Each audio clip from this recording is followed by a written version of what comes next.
show? My name is King Slowdom and I hope you're doing great. I hope you're doing fantastic. So today I didn't really plan this video. I just felt like, there's this thing going on, this conversation going on amongst Christians, and I felt like I would weigh in and then contribute my 2 cents. And obviously this is just going to be my opinion. Some of you might feel otherwise. So I didn't really plan on doing this video, as I said in my previous episode, but hey, let's get into it.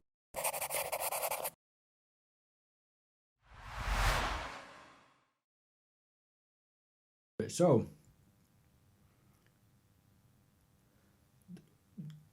we're looking at prophecies. Now, I'm not a prophet. I don't know a lot of prophets. I barely know any prophet around these days.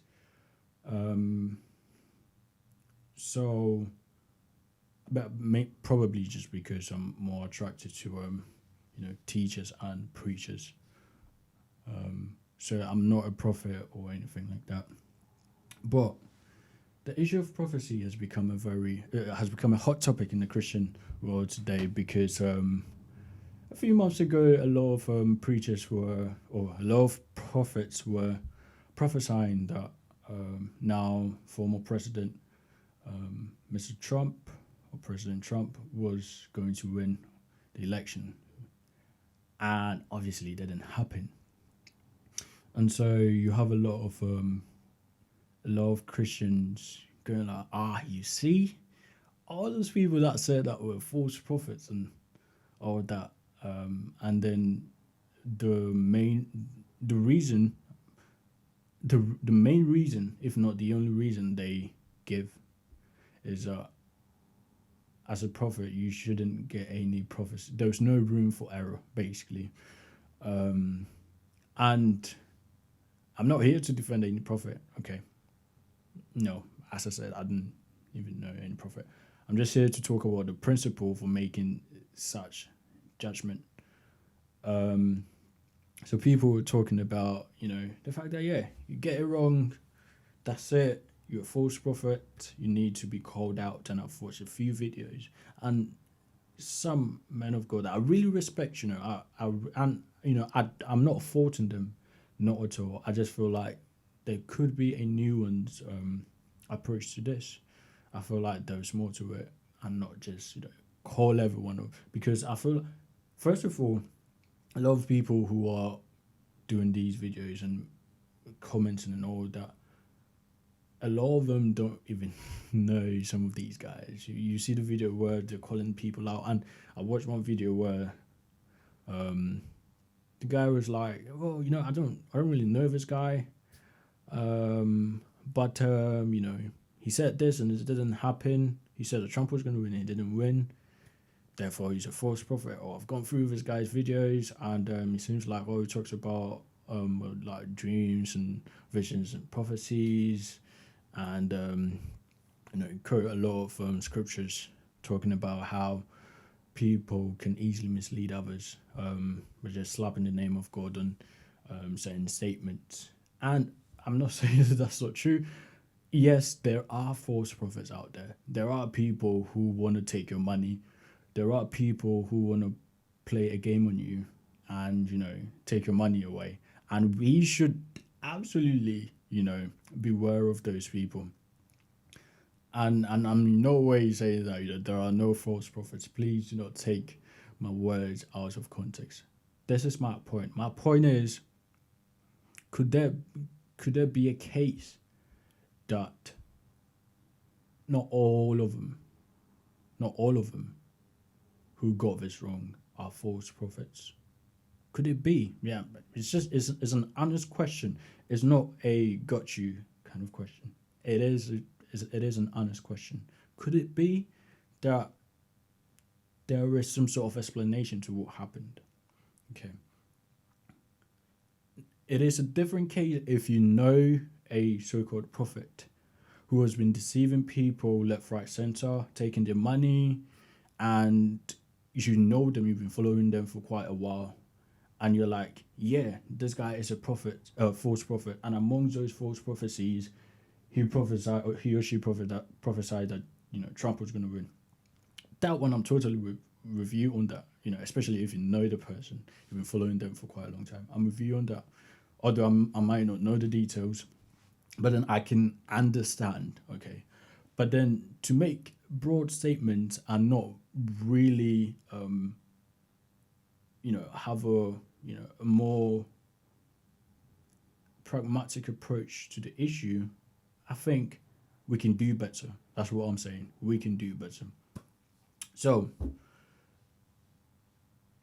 if we look at the Bible, and obviously as Christians, we judge everything on what Scripture says. Okay, if we look at the Bible, it is very difficult. The truth is, it is very difficult to find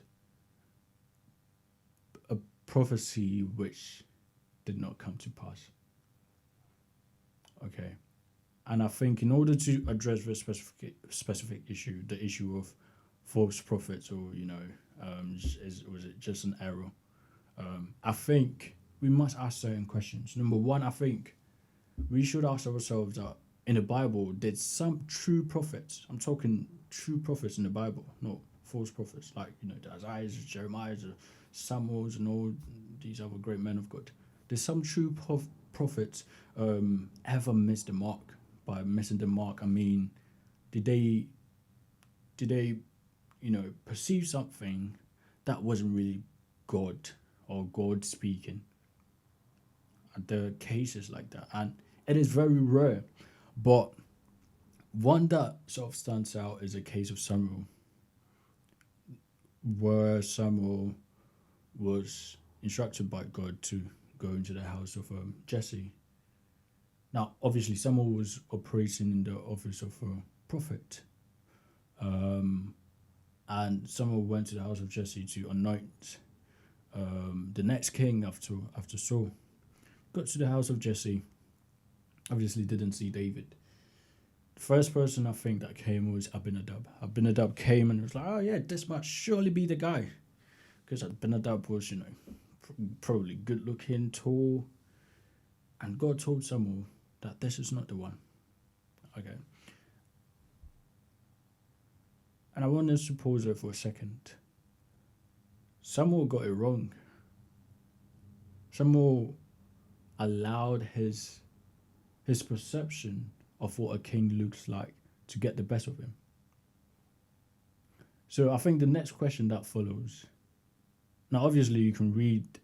I'm not trying to take this out. It's in Samuel chapter 16, by the way. Just Samuel chapter 16.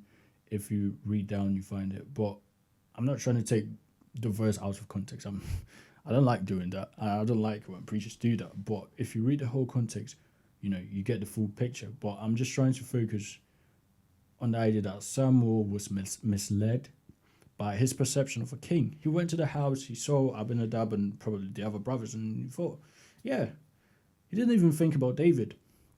So he was misled. So that leads to the next question. Can a prophet be misled by preconceptions about something or someone or their own biases? And in this case, it seems like it is possible. Okay, again, I am trying to explore certain explanations that could, certain explanations that may seem possible rather than just using a blanket statement and calling all of them false prophets.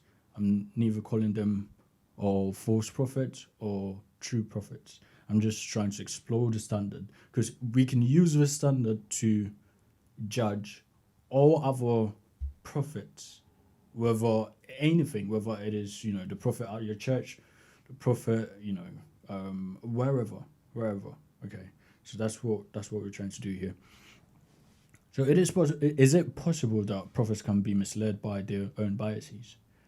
From Samuel's actions, it is. I think it is. You can be misled by how you feel towards someone, how you perceive someone, how you perceive something. So it could be that these prophets, and I use inverted quote because I don't want to, use the same brush for everyone.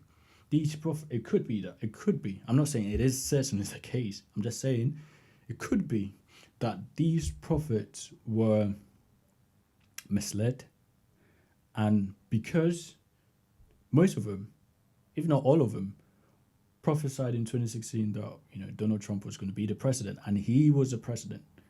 Okay, he became the president in 2016. Okay, it is possible that they were they thought, oh yeah, he became president, so yeah, next time he's going to be. They probably didn't pray about it. Maybe, I don't know.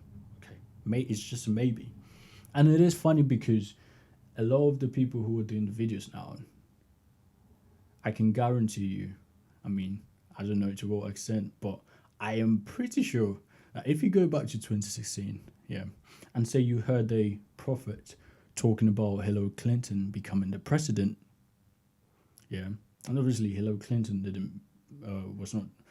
not become the president, yeah. But if, let's say, there was a scenario where some prophets were saying that Hillary Clinton would become the president, and she didn't. I'm sure there were possibly some pastors or prophets who was making those claims, but then you never saw any videos saying that those prophets are false. But then when it comes to Trump, everyone is like, yeah, all of you are false prophets. So it could just be that, hey, they're probably also biased in the judgment. I'm not trying to say they are. I know some people who are not.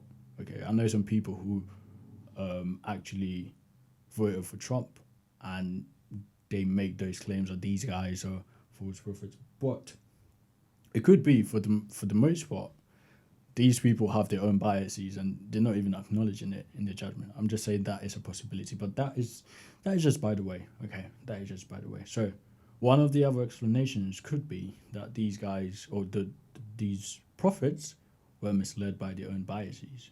Okay, and that's why they said what they said. That is one of the explanations. And another one, we need to ask ourselves the questions: are all prophecies set in stone, or do some prophecies come with conditions or caveats? Now, I believe from the Bible, we know that certain prophecies are immutable. You can't, as a prophet, come and say, Jesus is not going to come the second time. If you say that, you are a false prophet. Okay. Or if, say, back in the day, there was a prophet who was saying, there's not going to be any Messiah or whatever. That one was a false prophet. So there are certain, stuff like the second coming of Christ, the rebuilding of the temple, the Antichrist, like end time prophecies, which are written in the Bible. Obviously, there are nuances here and there, but no prophet can come and say that, for example, a typical example, if a prophet comes and they tell you that they know the exact day and time Jesus Christ is coming, that is a false prophet. I will join you to condemn that prophet, because Jesus himself said, no man knows the hour or the time. So that is a typical example of a prophecy which cannot be altered. It is set in stone, done, dusted. Nothing can be done about it. It was the same back in the day regarding certain prophecies. Certain prophecies were made, and that's it. Okay, but there are also prophecies where there are conditions attached, and usually these prophecies pertain individuals, group of people, and certain things, certain events, special events. Most of the times, there's a prophecy, but then there's always a caveat. Okay, so for example, King Hezekiah, there was a prophecy that he was going to die, but then Hezekiah prayed and he was given 15 more years. Does that mean that prophecy was false? No, it just meant that there was a caveat to it. Jonah, he went to Nineveh, and if we okay, let me say this: if we acknowledge that prophecy is, sort of saying what God has given to you, which may not necessarily be written exactly in the Bible, then yes, that is what I'm referring to. So Jonah, he went to the city of Nineveh. He told them, guys, you're going to perish unless you change your ways. Okay. And they changed their ways and they didn't perish, at least, for that time. Was that false prophecy? No. There are so many examples in the Bible where there are conditions attached to certain prophecies. Now, could it be that they probably weren't wrong, but then they failed to mention certain caveats? So, for example, and I'm just, this is an example. I'm not saying that was the case. So, for example, could it be that they had God speak to them? Some of them, the true prophets. Okay, now this is in defense. Well, I say in defense, not really in defense, but if we're trying to, if we don't want to use a blanket sort of condemnation, we're looking at people who, for the most part, have been accurate in their prophecies. And now I'm talking about issues of principle here, not necessarily specifics. Okay, so let's say for example, they heard God speak to them, and the first part of God's sentence was Trump was going to win, and they were like, okay, because of the preconceived notions about God wanting Trump to be in office, they're like, okay, that's all I need. I'm just going to go out there and tell the rest of the world. Okay, could it be that that was the case for most of them? And they didn't want to hear the other part where maybe, I'm just saying maybe, okay, maybe God said, right, he's going to win unless, for example, he changes his ways, or he changes his character, or he gives his life to me, or maybe certain laws are not passed, or maybe if you're vigilant, or maybe something. I don't know. Again, I don't know. There is a possibility. Again, I am only exploring possibilities, okay, so that we do not make it in such a way that we close the door to other people who have that calling in their life. Okay, by us doing that, it is very likely that people coming up who probably have the gift of prophecy, they'll look at what is going on, they'll look at the climate, and they'll be like, no, I don't want to do this, because if I get it wrong, I'm going to be tagged as a false prophet. And I know my heart, I'm not a false prophet. And you can even look at your church or, people around you. You've probably come across someone who generally, like, whatever they prophesy come to pass, but maybe one or two times what they said didn't really happen, or it probably didn't happen the way they said it. You've probably encountered certain people like that. Okay, so I'm just saying, let's be a bit more gracious. Let's not just be reactionary, and let's try to take a nuanced approach. And if you know for sure that someone is a false prophet because you've been following them for some time and following their teachings, and you realize that their teachings are not in accordance with the word of God, absolutely go for it. But then if you're talking about specific cases, then we should be gracious enough to acknowledge that there is a possibility that something went wrong somewhere, and it's not just because someone was a false prophet. All right, so thank you very much for watching this video, this impromptu video. Let me know what you think. I honestly want to know what you guys think in the comments. But I hope you have a good day, have a good weekend, and I'll see you next week. Same time, same face, same spot, same voice. All right, Lord be with you all. Godspeed.